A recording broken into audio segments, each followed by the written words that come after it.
जय हिंद दोस्तों। तो जापान से एक बहुत बड़ी खबर आ रही है कि जापान के प्राइम मिनिस्टर किशिदा ने कहा है, अगर जापान अगर आने वाले टाइम पे बच्चे नहीं पैदा करते तो जापान का अस्तित्व दुनिया से मिट जाएगा।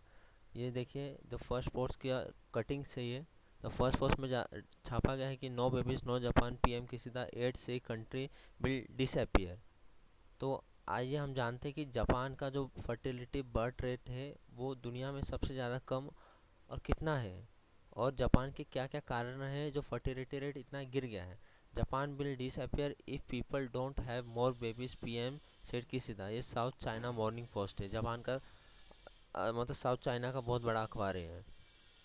तो आप देख सकते हैं जो जापान में तेज़ी से घटती जनसंख्या में प्रधानमंत्री फूमियो किशिदा ने सलाहकार मासाको मोरी ने गंभीर चिंता जताई है। उन्होंने ये कहा है कि देश में अस्तित्व समाप्त हो जाएगा अगर समय रहते जन्म दर में गिरावट में कमी नहीं आई, तो देश की अर्थव्यवस्था को चकनाचूर होने में देरी नहीं हो लगेगी। ये बहुत ही इम्पोर्टेंट पॉइंट का ही है। अगर देश में पॉपुलेशन नहीं बढ़ती, देश में इकोनॉमिक एक्टिविटीज़ नहीं होती, अगर देश में इकोनॉमिक एक्टिविटीज़ नहीं होगा तो देश की इकोनॉमी में बहुत बड़ा अफेक्ट पड़ेगा। इससे जापान के जो ब्यूरोक्रेट्स है इन्होंने गंभीर चिंता जताई है। जापान में दुनिया में सबसे ज़्यादा लो बर्थ रेट है, जो लो बर्थ रेट है और जापान की गिरकर 1.4% आ चुकी है, 1.4%। According to World Health Organization जो फर्टिलिटी रेट है एक कंट्री का, वो कम से कम 2.1% फर्टिलिटी रेट होना चाहिए। 2.1 मतलब अभी मैं आपको बताता हूँ। बेसिकली क्या होता है कि जो WHO है, तो WHO के लिए WHO ने कहा है कि अगर किसी भी कंट्री का फर्टिलिटी रेट 2.1% होता है, मतलब अगर एक महिला है, मतलब 1,000 महिला, 1,000 फीमेल्स अगर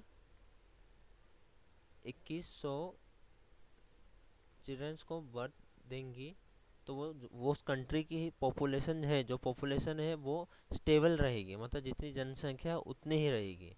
इसलिए 2.1% हम लोग काउंट करते हैं। ब्लूमबर्ग की रिपोर्ट में कहा गया है कि 2022 में जापान में पैदा हुए लगभग की तुलना में लगभग 2 गुने लोगों की मृत्यु हो चुकी है। मतलब अगर वहाँ पे एक बच्चा पैदा हो रहा है तो 2 लोग वहाँ पे मर रहे हैं, ऐसा ब्लूमबर्ग का दावा है। जैसे कि ब्लूमबर्ग ने कहा है वहाँ पे 8 लाख लोग जब पैदा हुए हैं तो 1.58 मिलियंस की मौत हुई है। ये ब्लूमबर्ग की रिपोर्ट है। घटती जनसंख्या की वजह से जापान में भारी नुकसान का सामना करना पड़ेगा। देश की आर्थिक ताकत बर्बाद हो जाएगी, सामाजिक सुरक्षा प्रणाली ध्वस्त होगी और आत्मरक्षा बलों के लिए पर्याप्त भर्तियां नहीं होगी। आप देख सकते हैं कि जापान ने फिलहाल चाइना को देखते हुए अपनी डिफेंस बजट और अपने लोगों को ये भी कहा है कि आप आर्मी ज्वाइन कर सकते हैं, पर जापान में कोई आर्मी ज्वाइन करने जा ही नहीं रहा है, क्योंकि वहाँ के लोग अपने प्राइवेट लाइफ से ही ज़्यादा प्राइवेट लाइफ में इतना बिजी है कि उनको देशभक्ति वो सब चला गया है। जापान पीएम से country on the brink over falling birth rate. इसके कारण क्या है, आइए हम कारण इसके जानते हैं। जो मेल और फीमेल से, मतलब जो वहाँ की जो वहाँ की जो वर्किंग पॉपुलेशन है उन दोनों ही का योगदान है। ये ब्लू कलर का है मेल्स और ये रेड कलर फीमेल्स है। 2020 की डेटा है ये। जापान की जनसंख्या अभी 12.57 करोड़ है, 2021 का डेटा है। 12.57 करोड़, जो लगभग 2065 तक जापान को 8.80 लाख करोड़ तक ला दे खड़ा होगा। मतलब आप देख सकते हैं जापान में इतना बड़ा डाउनफॉल होगा कि उसकी जनसंख्या 12 करोड़ से डायरेक्ट 8 करोड़ 80 लाख पे आ जाएगी। ये 1970 के दशक में मध्य में जापान की प्रजनन दर में लगभग गिरावट दर्ज की जा रही है। 1970 से जापान अपना पॉपुलेशन है जो लगभग खो रहा है, 1970 से है। और आइए हम इंडिया की बात करते हैं, तो इंडिया में जो बर्थ रेट है वो भी डिक्लाइन फेज पे है। डिक्लाइन फेज मीन्स जैसे कि WHO के अकॉर्डिंग 2.1% फर्टिलिटी रेट होना चाहिए, पर इंडिया का फर्टिलिटी रेट 2.05% है, मतलब 0.5%। हालांकि ये इतना कम नहीं है, पर अभी हम देख सकते हैं कि जो इंडिया का पॉपुलेशन फर्टिलिटी रेट थी वो 3% में चल रही थी, पर अभी 2.05% है। मतलब इंडिया का भी पॉपुलेशन एक डिक्लाइनिंग फेस में जा रहा है, पर इंडिया में इतनी डरने की ज़रूरत है नहीं, क्योंकि वर्ल्ड में 5 में से हर एक भारतीय है। इतना पॉपुलेशन हम अपने कंट्री में रखते हैं। जैसे कि मैंने आपको बताया, द नंबर ऑफ बर्थ पर 1,000 women between the age of 15 to 44, मतलब एक महिला एज 15 से लेकर 44 के एज तक कितने बच्चों बच्चों पैदा करते हैं, उस पे ये फर्टिलिटी रेट निकाली जाती है कौन से भी कंट्री की।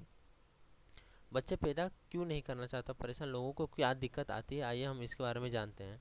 तो आप सबको पता है 1950 के दशक के बाद में जापान में शादी के बाहर बच्चे को जन्म सभी जन्मों का लगभग जो 1950 के दशक के बाद है, तो जैसे कि श्रद्धा और आफ्ताब के केस में हुआ, तो वो लोग लिव इन रिलेशनशिप में रहते थे। तो जापान में लिव इन रिलेशनशिप बहुत ही कॉमन हो चुका है। लोग अपना शादी में पढ़ते नहीं है, वहाँ पे ज़्यादातर पॉपुलेशन शादी करते नहीं, सब लिव इन रिलेशनशिप में ही रहती है। और ये लगभग 25 to 34 के उम्र के लोग ज़्यादा करते हैं। तो जो लोग लिव इन रिलेशनशिप में रहते हैं लगभग सिर्फ 2% ही बच्चा पैदा करने के बारे में सोचते हैं। इसलिए जापान की जो पॉपुलेशन है वो बहुत ही डिक्लाइन फेज में चल रही है। साल 2020 में 25 से 29 साल की उम्र तक की 66% लड़कियां ने शादी ही नहीं की है। वह 30 से 34 साल की उम्र में 39% लड़कियों ने शादी नहीं की है। जापान के लिए ये आंकड़ा चौंकाने वाला है, बल्कि डराने वाला है। तो record number of young people in Japan rejecting marriage survey shows, ये द गार्डियन का सर्वे है, जब गार्डियन ने छापा है कि लड़कियां वहाँ पे शादी करना नहीं चाहते, मेल्स भी ना फीमेल्स भी, वो लोग लिव इन रिलेशनशिप में अपने आप को ज़्यादा हैप्पी मानते हैं। और शादी करके उनको कोई फोर्स भी नहीं कर सकता लिव इन रिलेशनशिप में कि बच्चे पैदा करो।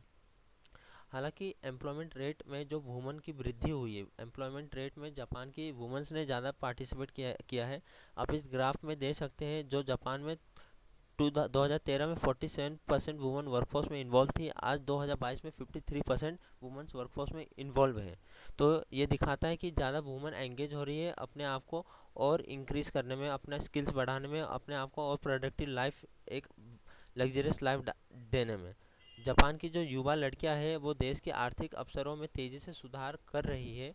हालांकि वो तेज़ी से सुधार कर रही है, पर बहुत सारे प्राइवेट जॉब में होता है कि कैसे है कि अगर आप गर्भ धारण करते हैं तो बेसिकली आपका कम से कम 1 महीने जब तक